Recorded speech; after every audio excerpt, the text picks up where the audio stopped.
¿Qué pasa? Bienvenidos a la tribunacolus.com. Hoy tenemos el placer de tener a Alexis Valdés, un actor y artista cubano que reside aquí en los Estados Unidos, aquí con nosotros. Alexis, bienvenido. ¿Qué tal? ¿Cómo estás? Un placer. Ok, perfecto. Alexis, cuéntanos un poco cuál ha sido la experiencia del stand-up comedy. Sabemos que has estado haciendo muchos stand-ups. Sí. Cuéntanos un poco de esa experiencia. Bueno, yo empecé a hacer stand-up, o monólogo, como también se dice en español, por mi padre. Okay. Mi padre hacía monólogos, estoy hablando de los años 70 en Cuba, y yo iba de niño con él a ver, a ver los shows. Okay. Y como hacía los mismos monólogos, yo me los aprendía de memoria, y los hacía en la escuela. Algunos impropiamente porque no se veía así en la escuela lo que decía mi padre en los cabarets, pero yo me lo sabía. Correcto. Y de hecho, como 30 años más tarde, algo así, coincidimos una vez en un programa de la televisión en España, mi papá y yo, y me estaban entrevistando a mí y a mi padre porque estábamos haciendo una obra juntos, y el presentador le dijo, ¿y usted cómo es? Y yo dije, no, yo oyendo los monólogos de mi padre, y mi papá hacía un monólogo sobre Tarzán, y mi papá empezó a hacerlo y yo seguía haciéndolo al mismo tiempo con él, y él no sabía que yo me lo sabía todo igual que él, lo hicimos los dos así como a dúo, porque yo aprendí haciéndolo con él. Interesante. Sí. Y después, bueno, hice mi carrera como comediante en Cuba, hice mucho stand-up, después me fui a España, en España viví 15 años allí y pertenecía a un grupo que hacíamos un programa que tenía mucho éxito en Cuba, en España, se llama El Club de la Comedia, que era un programa sobre stand-up. El que quiera consultar, están todos los videos en YouTube del Club de la Comedia, y ese fue el programa que puso de moda el stand-up en España. Y ahí yo fui uno de los fundadores de ese programa y ya después vine aquí a Miami. Perfecto. Y dentro de hacer stand-up comedy, por ejemplo, sobre todo aquí en los Estados Unidos, hay un gran público, digamos, diverso, hay mucha, digamos, diversidad cultural. Sí.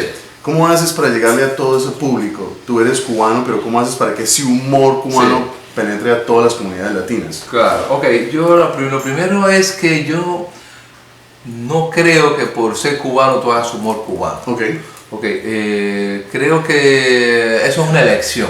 Tú puedes elegir hacer humor cubano o hacer humor. Si eliges hacer humor cubano, tú vas a hablar de las particularidades del microcosmo, micromundo Cuba. Eso te va a limitar a que los demás no te entiendan. Entonces puedes elegir hacer un humor más universal, más genérico, que hay temas que son comunes a todos los seres humanos, ¿no? Cuando hablamos del amor o del sexo o de la infidelidad o del dinero, no hace falta ser de ningún país para entenderlo, ¿me entiendes? Sí. Si te pusieran subtítulos lo pueden entender los chinos y los australianos y todo. Entonces yo creo que el punto de partida de ser un poco universal en lo que tú haces no es la manera, sino primero es el tema. Si tú eliges un tema universal, difícilmente no será universal. Puede ser que la gente se pierda un detalle, un matiz, pero la generalidad es común a casi todos los seres humanos. Perfecto. Algo que me parecía muy interesante a mí, y creo que empecé a haber dicho a mi mamá, una gran aficionada a tu programa, me parecía siempre algo para mirar, era la capacidad de, tal vez mi impresión de que a veces se improvisaba, pero las cosas salían muy bien. ¿Esa es una capacidad que tienes tú innatamente para improvisar y que algo salga bien, o hay que prepararlo? Bueno, yo creo que todo tiene que, es decir, hay un camino, ¿no? En un programa, en lo que sea, hay un camino que es el guión. Hay un camino y tú tienes la opción de salirte de ese camino, ¿no? Porque existe el camino. Si no hay camino no puedes salir a ningún lugar. Entonces, nosotros siempre procuramos tener una base bien pensada y escrita y todo. Y a partir de esa base, una vez que ya tú sabes que tienes esa confianza, jugar a salirte, ¿no? Y la improvisación es un ejercicio, ¿no? Como todo, ¿no? Ahora mismo estamos improvisando. Yo no sabía lo que me iban a preguntar. Y no por eso estoy diciendo estupideces. Exacto. La improvisación es, primero tienes que estar relajado. Si estás tenso no puedes improvisar. Tienes que estar relajado y tienes que pasártelo bien para poder ser coherente. Y en la comedia tienes un riesgo, que puedes decir algo que puede salir grosero, ofensivo, que puedes herir. Entonces tienes que tener, además de todo eso, un aparatico, un detector. Yo tengo un amigo que le llama el detector de mierda. Que es el que te dice, no, ya se te ocurrió, pero en el siguiente microsegundo el aparato dice, eso no, pasemos a lo siguiente. Vamos a lo siguiente. Claro, porque por ejemplo, si tú te estás entrevistando a un entrevistador que tú sabes que hace pocos días murió el padre y tú dices, eso como aquel que se...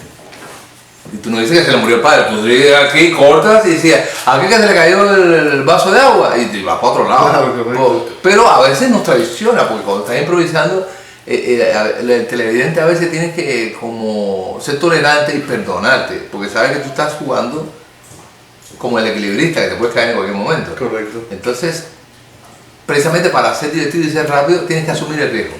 Entonces, a veces te puedes ir de... Pero fíjate que generalmente los comediantes, por ejemplo, pasa una tragedia, el 11 de septiembre, los tipos están parados en su programa, hablando por la noche, y por muchas cosas que se le ocurre, a nadie se le ocurre hacer un chiste del 11 de septiembre.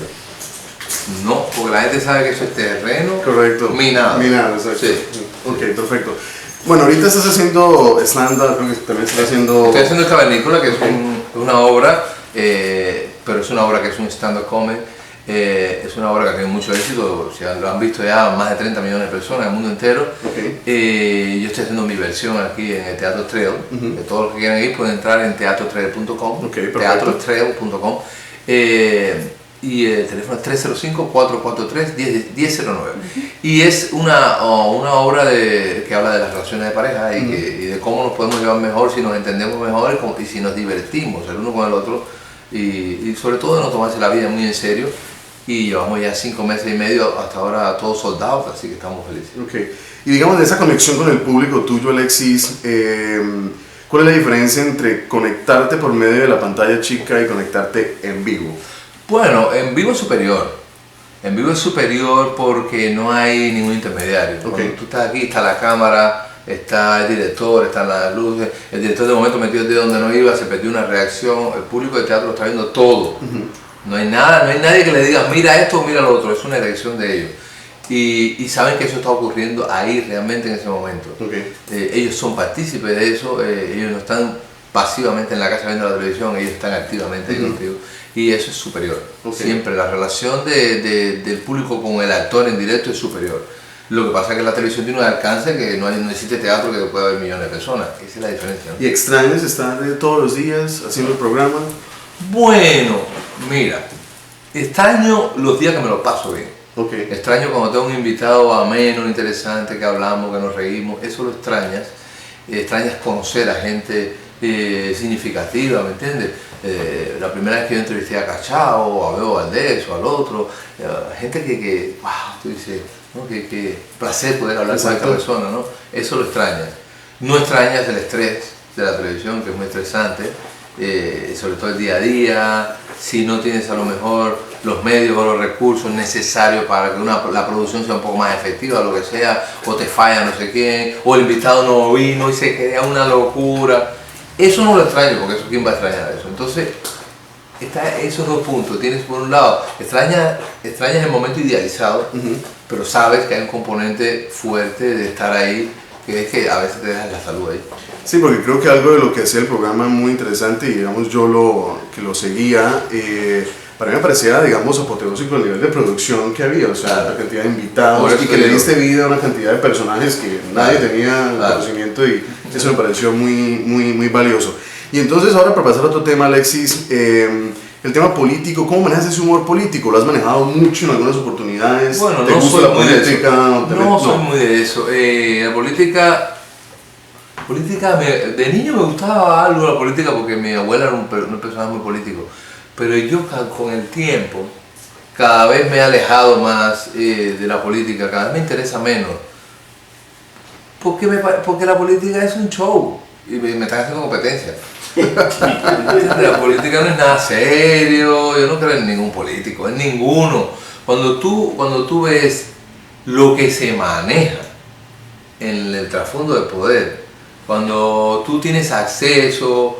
Yo he estado en lugares que me han invitado, yo estuve en la guerra, por ejemplo, en la guerra en África, que fui ahí a actuar para las tropas. Cuando tú estás allí y ves los generales, cómo viven, y ves cómo están los soldados, y ves los generales tomando whisky, y paseando en helicópteros probados por la selva.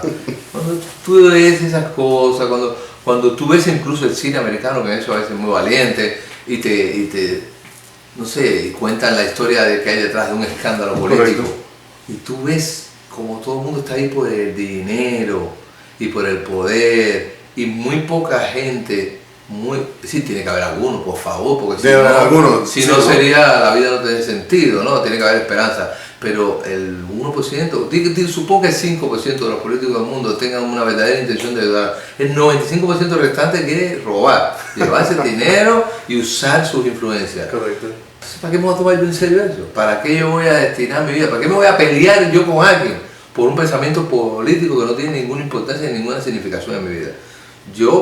Los políticos están ahí para mí como están los vendedores churros, los payasos, y los médicos, y yo me río de ellos y voy al médico cuando lo necesito. A políticos no necesito ir nunca. A no ser que el político me haga una subvención, o una ayuda, o me haga una estatua, y me pongo así, que me haga la estatua, le doy la mano, pues, sí. Pero créemelo, no, por favor, a este dano. Ok, perfecto. ¿Qué te ha dado más? Digamos, has estado en diferentes ciudades, sobre todo, digamos, lo que es obviamente Cuba, tu país natal, España y ahora Estados Unidos. ¿Dónde te has desarrollado más como artista, según tu criterio? ¿O has recibido las 3 ciudades o los 3 países cosas interesantes? Bueno, son 3 cosas diferentes. En Cuba empecé, cogí las primeras cosas, los primeros rudimentos de actuar, de estar en un escenario. Tuve muchas oportunidades de conocer a gente interesante con las cuales aprendí. En España ya tenía un poquito más de madurez y empecé a trabajar con gente que tenía tal vez un alcance mayor, gente que había, por ejemplo, trabajé con un director que había sido un gran director en París, ahí empiezas a conocer gente como con un universo mucho más grande. Aprendí muchísimo de España en el teatro, en el cine, trabajé con gente, tenía unas carreras tremendas, ¿no? En la televisión. Aquí en Miami vine ya con todo ese background de España y aquí pude ejercitar con más libertad mis capacidades, ¿no? Y tratar de comunicarse a otra gente y con esa gente crear cosas. Entonces creo que han sido 3 ejercicios diferentes. Fue como arrancar en Cuba, en España coger un poco de solidez y aquí como explotar todo ese talento. Sí. Yo creo que ese ha sido el camino. ¿Sí? Ok, perfecto. Ya para terminar, Alexis, con la comunidad colombiana, ¿has visitado Colombia? Claro. ¿Has ido alguna vez? Bueno, sí, estuve una vez en Cartagena y en Barranquilla. Estuve actuando en el Festival del Humor que hace Caracol. Caracol, sí, correcto. Hace como 2 o 3 años allá en Bogotá y me encantó. Bueno, me encantó Cartagena también y Barranquilla. Y me gustó mucho Bogotá también, una ciudad tan atractiva y con tanta ambiente, tanta vida, ¿no? Mucha vida nocturna. Y me dicen que en Medellín también así, que no he estado. Pero sí, he recibido invitaciones para ir y en cualquier momento iré porque es un país que me atrae mucho la gente, culturalmente me atrae mucho, creo que es un país de una riqueza cultural inmensa. Y nada, y aprecio muchísimo y de hecho con la gente que estoy trabajando aquí en el Teatro Trade son todos colombianos. Todos son colombianos. Así que estoy muy identificado con la gente de Colombia. Y ya para terminar, ¿cómo ves a Colombia? ¿Cómo ves el futuro de ese país sudamericano? Yo creo que es un país que está creciendo tremendamente, ¿no? La gente siempre habla de crecimiento económico y creo que eso es poco para definir un país. Creo que un país, por supuesto, necesita economía, pero Colombia es un país que yo veo que crece mucho culturalmente. Además de lo económico, es un país que tiene toda esa cantidad de artistas, que tiene un imperio de la música, ¿no? Que arrasa en toda la música en América, que ahora han desarrollado tanto la parte actoral, que están haciendo, la Fox se ha ido para Colombia a grabar, porque hay muy buenos técnicos, muy buenos directores, buenos actores. Exactamente. Sí, entonces yo creo que es un país que puede crecer y que puede tener una relevancia muy grande en América Latina, por la creatividad de su gente. Ok, perfecto. Bueno, Alexis, te queremos dar las gracias por participar en la tribuna colos.com y bienvenido Gracias a ustedes. Muchas gracias. Hasta la próxima.